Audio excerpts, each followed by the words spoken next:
उदास होने के लिए उम्र पड़ी है, उदास होने के लिए उम्र पड़ी है। नजर उठाओ, सामने जिंदगी खड़ी है, सामने जिंदगी खड़ी है। PSI संदीप पाटील यांनी आपले मनोगत व्यक्त करावे अशी मी त्यांना विनंती करते.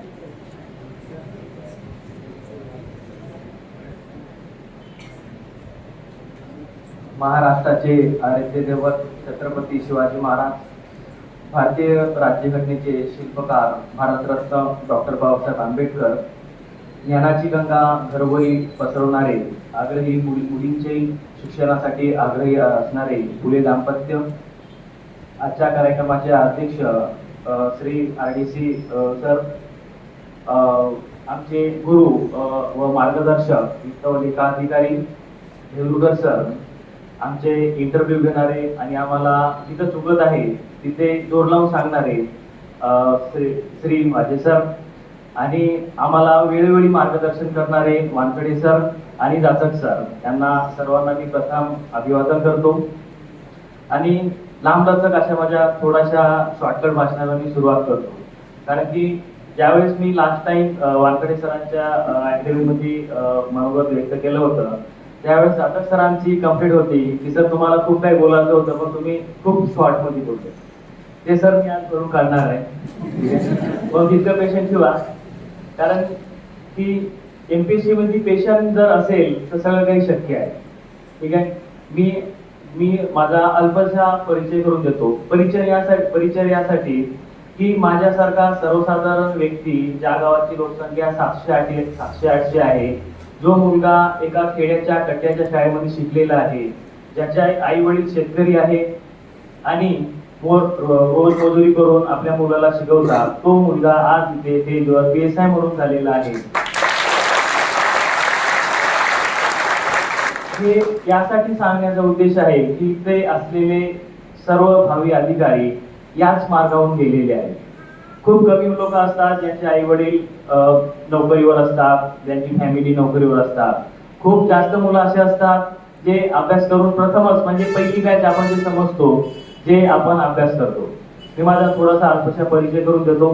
मी संदीप राजकमल पाटील, आर्णी तालुक्यातून आंबोड या गावचा रहिवासी आहे. माझं प्राथमिक शिक्षण म्हणजे म्हणण्यापेक्षा नसल्यापेक्षा प्राथमिक शिक्षण. ठीक आहे. म्हणजे मला आठवत नाही मी 8वी पर्यंत कधी शाळेत गेलो असेल म्हणून. शाळेत जाण्याचा काही चान्सच नाही आला.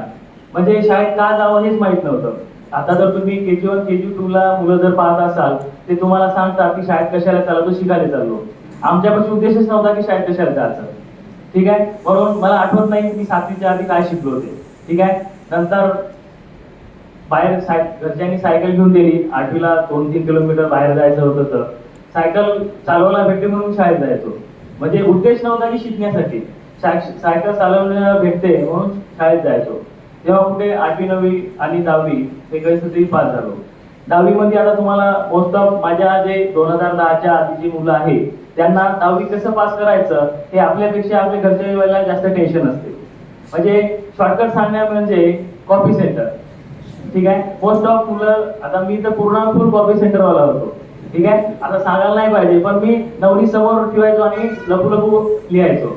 इतकं करून पण पास होण्याची ती कॅपॅसिटी नव्हती, कारण की मी 10वीतच नापास होत होतो. कारण की आमच्या बॅचच्या वेळेस 15 मार्काचे 2 भूमितीचे प्रश्न होते आणि ते प्रश्न SEC मंडळामार्फत कुठेतरी चुकले होते आणि त्याच्यामध्ये आम्हाला 15 मार्क भेटले आणि भूमिती मी कोणती बाउंड्रीवर पास झालो. कदाचित ते जर 15 मार्क जर भेटले नसते तर मी त्यावेळेसच नापास झालो असतो. म्हणजे आज इथपर्यंत येण्याचा काही चान्सच नव्हता. ठीक आहे. नंतर कसं तरी 12वी पास झालो. नंतर पुन्हा शिक्षणाचा उद्देश नव्हता पण आजूबाजूला कुठेतरी शाळा नव्हत्या म्हणून आर्णी या तालुक्या ठिकाणी 11वी-12वी केली. इतका कॉन्फिडन्स होता की 58 मार्क पडले होते आणि असं वाटत होतं की मला सायन्स घ्यायचं पाहिजे. ठीक आहे. म्हणून आमच्या प्रिन्सिपल पाशी मी सायन्स करायला गेलो, त्यांनी माझ्या तोंडावर टिशी फेकली आणि म्हणालं की तू कॉपी सेंटर जा आणि तू सायन्स मागत आहे, तुला काही वाटते की नाही. ठीक आहे सर, जे ठीक आहे मुलं जे वाटते ते देऊन द्या म्हणलं. ठीक आहे. मग त्यांनी नाही लागलं मला 8 दिलं. ठीक आहे. 8 वर फक्त गाडीत बसणे म्हणजे पास काढली होती आमच्या गावाच्या कोलदरी टू आर्मी त्याच्यामध्ये. फक्त गाडीत बसायला भेटले, डावडाव करायला भेटते यासाठी शाळेत जात जाऊ. ठीक आहे. म्हणजे उद्देश नव्हता की आपण शिकलो पाहिजे. म्हणजे कशासाठी शिकलो पाहिजे हे सुद्धा उद्देश नव्हता. ठीक आहे. तेव्हा माझे वडील हे मिस्त्री काम करायचे, घर बांधायचे, तेव्हा गावातले कुठेतरी व्यक्ती त्यांना म्हणायचे की तुझा मुलगा काही शिकत नाही, असाच फिरत राहतो, असाच गावात भांडणं करत राहतो. माझ्यावर 2-3 केसेस पण आहे पोलीस स्टेशनच्या. म्हणजे मी PSIच्या आधी लागायच्या आधी मी पोलीस स्टेशन हवा खाल्लेली आहे. ठीक आहे. तर अशा गोष्टी तुमच्या लाईफ मध्ये येतात. म्हणजे तुमच्या घरी सुद्धा डावळून सांगतात की तुमचा मुलगा पास होणार नाही, तुमचा मुलगा काही करत नाही, तुमचा गावगुंड आहे. ठीक आहे. असे सुद्धा तुमच्या घरच्यांना तुमचे लोक सांगतात. पण माझ्या घरच्याला विश्वास होता की माझा मुलगा अधिकारी झाला नाही चालते, पण एक चांगला व्यक्ती म्हणून तर समाजात वावरेल. म्हणून तिथून पुन्हा मग B.Ed 12वी पास केली. नंतर गावामध्ये 2च व्यक्ती बनते, एक पोलीस बनते किंवा एक शिक्षक बनते. ठीक आहे. शिक्षक बनण्यासाठी मग मी D.Ed केलं. D.Ed घेतलं इंग्लिश मीडियम, ज्याचा इंग्लिश मीडियमचा आपला काही संबंध नाही. ठीक आहे. तरी सुद्धा मी इंग्लिश मीडियम D.Ed केलं आणि 2 वर्षामध्ये मी 17 विषय इंग्लिश मध्ये पास होऊन D.Ed पास केलं 80% मुळे. म्हणजे हे सांगण्याचा उद्देश इतकाच की तुमचं बॅकग्राऊंड कसं आहे, तुम्ही कोण्या बॅकग्राऊंड मधून आले, तुमचं एज्युकेशन कशामध्ये झालं, हे काही डिपेंड नाही आहे. तुम्ही ऍट ए टाइम कसा अभ्यास करता, तुमचं नियोजन कसं राहते. सरांनी 2 मॅडमनी आणि सरांनी सांगितलं आपल्याला की नियोजन कसं करायचं. तिथून मी नियोजनचा शिकलो, कारण की D.Ed मध्ये नियोजनचा खूप वाव असतो. आणि तिथून नंतर अभ्यासाला सुरुवात केली आणि D.Ed पास करताना मी लास्ट इयरला ग्रॅज्युएशनला होतो. मी 6 महिन्याच्या कारकिर्दीमध्ये 9 विषय इंग्लिश मधून D.Ed काढले आणि 6 विषय फायनल इयरचे काढले. म्हणजे एटीकेटीचा चान्स नाही आणि मी म्हणजे 80% घेऊन मी D.Ed पास झालो आणि 46% घेऊन मी ग्रॅज्युएशन पास झालो. त्यानंतर 1 वर्ष जॉब सुद्धा केला. तोपर्यंत MPSC काय असते काहीच माहित नव्हतं. म्हणजे D.Ed केलं, ग्रॅज्युएशन केलं आणि MPSCचा M सुद्धा माहित नव्हता. ठीक आहे. नंतर असंच आमच्या गावातले 2 भाऊ बहीण हे PSI झाले. मग त्यांनी सांगितलं की तुला जरी काही येत नसेल तरी तू प्रयत्न केला तर तू यशस्वी होऊ शकतो. त्यांच्या पावलावर पाऊल ठेवून आणि योग्य शिक्षक मिळाले आणि 2015 पासून मी अभ्यासाला सुरुवात केली. अभ्यासामध्ये इतकं झुकून दिलं की मला टाइम फिक्स केला की मला माझ्या घरच्याला दाखवायचं आहे की तुमचा मुलगा गावगुंड नाही आहे, भांडण करत नाही, सभ्य मुलगा आहे. यासाठी मी अभ्यासाला सुरुवात केली. आणि ज्यावेळेस 2014-15 ची STI होती त्यावेळेस जागा 445 जागा होत्या आणि 6 महिन्यात मी ते फ्री काढली. म्हणजे तुम्ही जर स्वतःला झुकून दिलं, डेडिकेशन केलं तर कोणतीही MPSC ची फ्री तुम्ही त्रास करू शकता. त्यावेळेस स्वतःला कुठं वाटलं 6 महिन्यात आपण MPSC फ्री काढू शकतो, तर असं वाटलं की MPSC हे खूप अशीच आहे, अशीच निघून जाते. म्हणून अभ्यास करायला सुरुवात केली आणि चक्क MPSC अशीच आहे म्हणून मला PSI पास व्हायला चक्क 8 वर्ष लागली. म्हणजे जे मुलं म्हणतात की जे हवा करतात की माझी PSI म्हणजे माझी कंबाईन निघाली, माझे 1-2 मार्कानं हुकलं, आता मी पासच होणार, मला बी तसंच वाटत होतं आणि एक मार्क जमा करायला मला चक्क 8 वर्ष लागले. ठीक आहे. मी या 8 वर्षामध्ये 21 फ्री दिल्या आणि 9 मेन्स दिल्या. त्या 9 मेन्स मध्ये मी राज्यसेवेची 1 दिली, PSI STIच्या 2-3 दिल्या, एक्साईजची दिली. म्हणजे जे MPSC थ्रू फ्री घेतात ते जवळपास सगळेच फ्री मी दिलेले आहे, म्हणजे मेन्स दिलेले आहे. पण कुठेतरी कमी पडत होतो आणि स्वतःला अवलोकन जेव्हा करत होतो तेव्हा कुठेतरी वाटत होतं की आपण सुद्धा आता अभ्यास केलेला पाहिजे.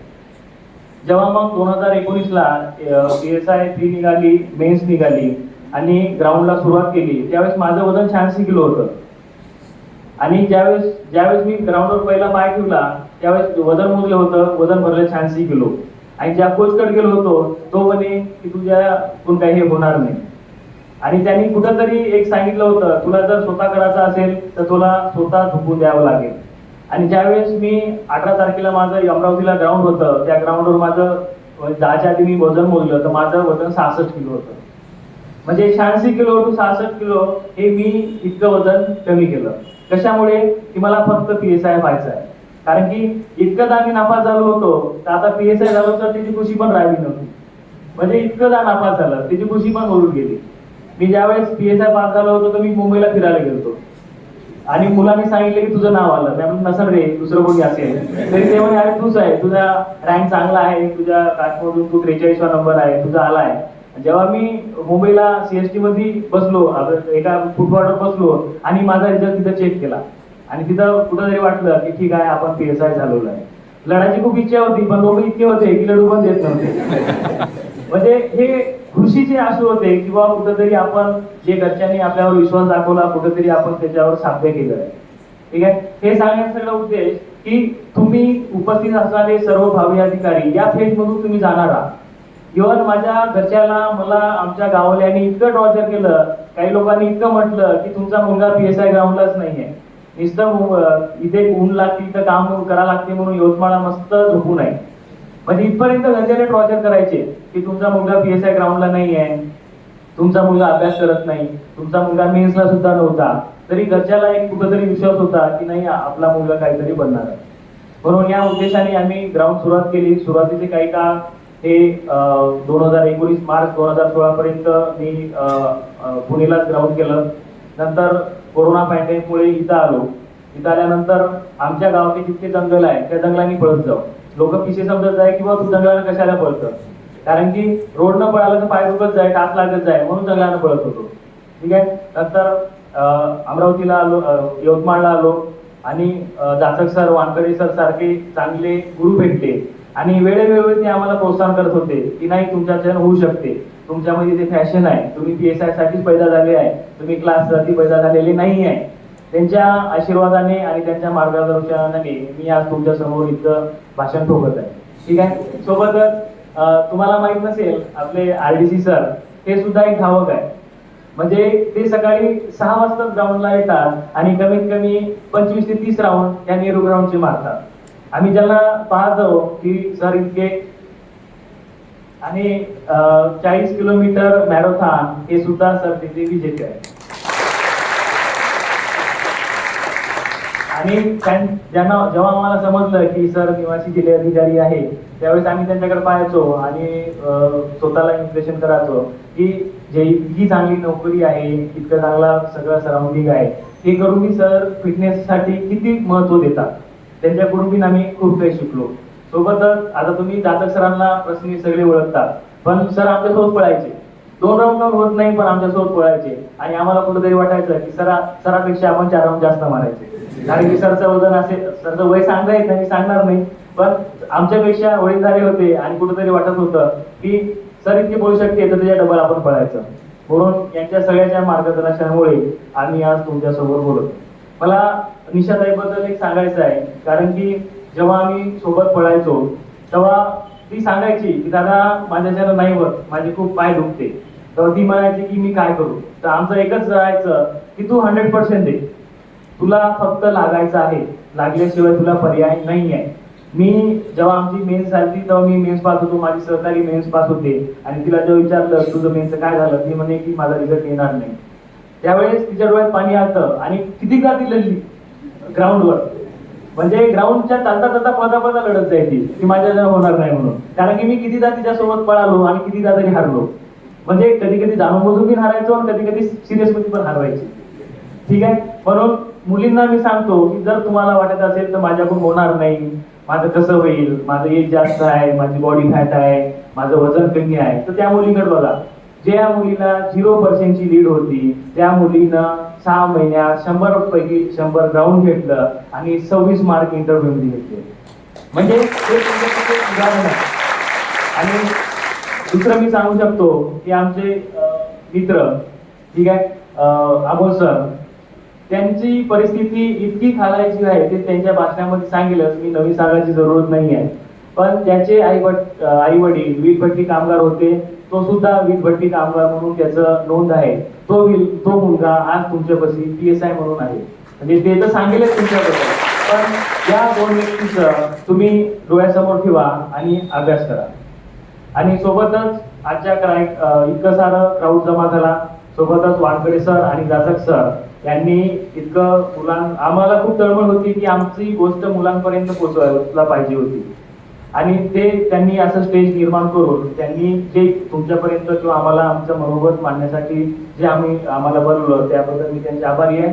सोबतच ज्यांनी आमचे इंटरव्ह्यू घेतले असे झिंगे सर, त्यांनी जेव्हा आमचे इंटरव्ह्यू घेतले तेव्हा आमचे हातपाय थरथर कापत होते की इतका मोठा व्यक्ती आपला इंटरव्ह्यू घेणार आहे, आम्ही बोलणार की नाही बोलणार. पण त्यांनी इतकं सायलेंटली आमचे इंटरव्ह्यू घेतले आणि इंटरव्ह्यू झाल्यानंतर तुम्ही कुठे चुकत आहात, तुमचं कसं बरोबर बोलायचं, कसं तुमची टोनिंग असायचे आणि कसं तुम्ही जास्तीत जास्त मार्क पाडू शकता, त्यांनी आम्हाला असं खूप सारं मार्गदर्शन केलं. त्याबद्दल मी त्यांचा सुद्धा आभारी आहे. आणि वेळातला वेळ काढून भेदुकर सर जे वित्त लेखा अधिकारी आहे, पुणे मधली ज्ञानज्योती क्लासेसचे ते संस्थापक आहे आणि त्यांची अकॅडमी मी जवळून पाहिलेली आहे जेव्हा मी पुणेला होतो त्यावेळी. त्यांची तळमळ मुलाबद्दल असलेली ही खूप मोठी गोष्ट आहे. कारण की जितका आतापर्यंत जितके अनुभव सांगितलेले आहे सरांनी, ते जर तुम्ही फॉलो जर केलं तर नक्कीच तुम्ही यशस्वी होणार, तुम्हाला कोणी रोखू शकत नाही. पुन्हा एकदा मी जाचक सरांचा आभारी आहे की त्यांनी मला इथून बोलवलं, इतकी संधी दिली. आणि आज आम्ही स्टेजवर आहोत. कधी काळी आम्ही स्टेजच्या मॅन बॅक्सवर पण असायचो, आज आम्ही फ्रंट बेजवर आहोत. आणि सर तुम्ही जे रोपटं रावलं होतं नेहरू युनिक अकॅडमी तर्फ किंवा मग स्टडी सर्कल तर्फ, त्या रोप्याचं आम्ही एक पाकळे आहोत. पण त्यांचे जे आज झाड आहे, जे फुलं आहे आणि जे फळ लागणार आहे हे तुमच्या समोर उभे आहे. आज फक्त आम्ही यवतमाळ जिल्ह्यातून फक्त 14 जणच आम्ही लागलेला आहे. ठीक आहे, यवतमाळ म्हणजे पेपरमध्ये तुम्ही 12 वाजले असेल, 12च वाचले असेल, पण अजून 2 जण आहेत जे आपल्यात आज उपस्थित नाही, ती पुण्याला राज्यसेवेची तयारी करत आहे. तर सर यवतमाळ जिल्ह्यामधून 14 विद्यार्थी आणि इथं ग्राउंड ग्राउंड करणारी निशाताई, असे एकूण 15 विद्यार्थी आज यवतमाळ मधून सक्सेस झालेले आहेत. पण जेव्हा तुम्ही पुढच्या वेळेस येसाल तेव्हा कदाचित आम्ही नाही राहू, पण इथं असणारे कितीतरी 30-40 मुलं हे नक्की तुमच्या सोबत राहणार. मी मुलांकडून तुम्हाला एक ग्वाही देतो, एक वचन देतो आणि त्यामध्ये जाचक सर आणि वानकडे सर यांचं मोलाचं मार्गदर्शन राहील. इतके बोलून मी माझे 2 शब्द समाप्त करतो. जय हिंद.